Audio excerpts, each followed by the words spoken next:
আসসালামু আলাইকুম।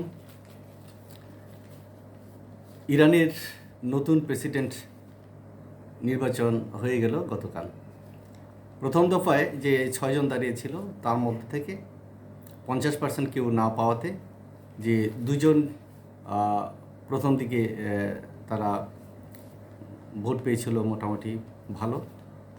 সেটা হলো ২৮শে জুন প্রথম নির্বাচন হয়েছিল। সেই নির্বাচনের পরে এই ৬ জনের মধ্যে থেকে ২ জন সর্বশেষ তারা টিকে ছিল।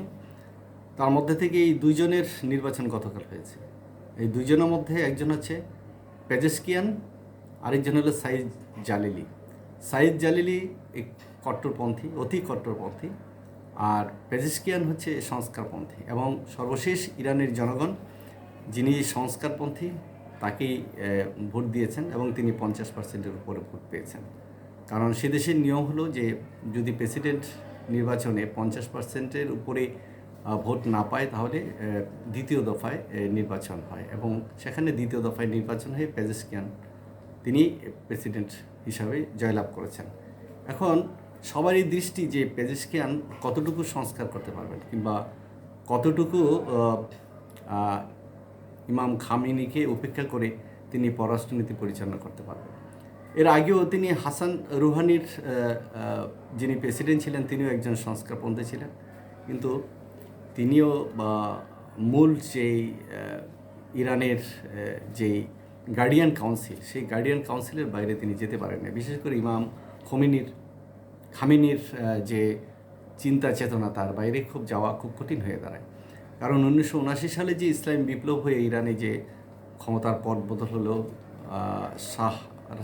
রেজা শাহ পাহলভির রাজত্ব শেষ হলো, তারপরে যে ইসলামিক যে রিভলিউশন হলো তাই সেই রিভলিউশনের পরে এখানে কট্টরপন্থী গ্রুপটাই সাধারণত ক্ষমতায় এসছে এবং তারা সবাই আমেরিকা সহ পশ্চিমা বিরোধী। বিশেষ করে আমেরিকা প্রচণ্ড বিরোধী, যে আমেরিকাও তাদের উপরে এই বিগত ৭৯ সাল থেকে এ পর্যন্ত প্রায় তো ৪৩ বছর, এই ৪৩ বছরে কিংবা ৪৪ বছরে হাজার হাজার মানে নিষেধাজ্ঞা আরোপ করেছে ইরানের উপর। ইরানের অর্থনীতি সাংঘাতিকভাবে বিপর্যস্ত। সেখানে সাধারণ মানুষের জীবনযাত্রার মান খুব কঠিন হয়ে দাঁড়িয়েছে।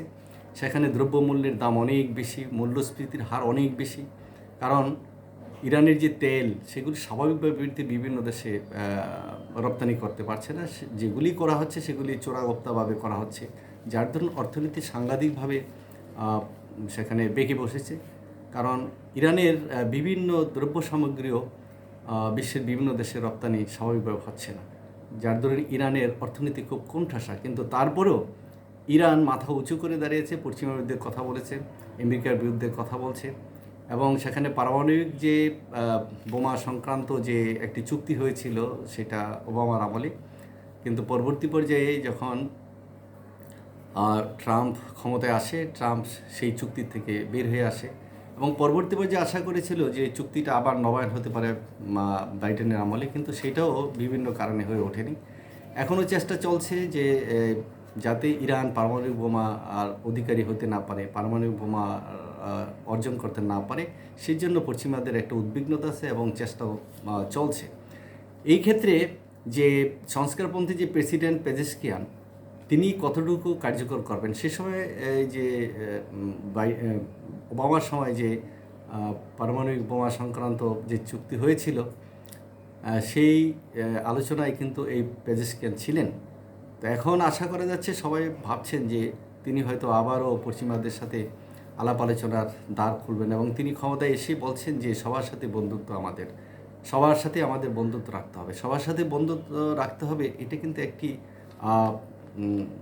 সুন্দর কথা। তো দুয়ার খুলে দাও, কারণ সেটা নিজের জনগণের স্বার্থেই করতে হবে। কারণ পেজেশকিয়ান তিনি বলছেন যে আমি দ্রব্যমূল্য নিয়ন্ত্রণে রাখা, মুদ্রাস্ফীতিকে কমানো, বহির্বিশ্বে যাতে আমাদের এই দ্রব্য সামগ্রী রপ্তানি করা যায় তার একটা অনুকূল পরিবেশ তৈরি করা, তারপরে আমেরিকার সাথে যে দূরত্ব আছে কিংবা পশ্চিমাদের সাথে যে দূরত্ব আছে সেগুলিকে কমিয়ে নিয়ে আসা, সবার সাথে হাত প্রসারিত করা, যাতে ইরান সবার সাথেই একটা স্বাভাবিক রাষ্ট্রীয় জীবনযাপন করতে পারবে, ব্যবসা বাণিজ্য করতে পারে, এরকম একটি পরিবেশ। কিন্তু সময় বলে দিবে কতটুকু পারবে না পারবে, কারণ মধ্যপ্রাচ্যে বর্তমান যে সংকট চলছে, বিশেষ করে যে ইসরায়েল এবং হামাসকে কেন্দ্র করে গাজাতে যে পরিমাণ মানুষের ক্ষয়ক্ষতি হয়েছে, তারপরে আবাসিক এলাকা ক্ষয়ক্ষতি হয়েছে, প্রায় 38,000 মানুষ সেখানে নিহত হয়েছে, তারপরে বাড়িঘর প্রায় 72% বাড়িঘর ধ্বংস হয়ে গেছে। এই সমস্ত অবস্থায় যুদ্ধ বিরতির জন্য বারবার আহ্বান করা হচ্ছে, কিন্তু তারপরে যুদ্ধবিরতি আসছে না। তো এখন আবার নতুন করে দুদিন যাবৎ একটা প্রস্তাব হামাসের পক্ষ থেকে আসছে। এখন ইসরায়েল সেটা ভাবছে যদি হয়, আর ইসরায়েলও অনেকটা কণ্ঠাসা হয়ে গেছে, কারণ একটি ছোট্ট রাষ্ট্র।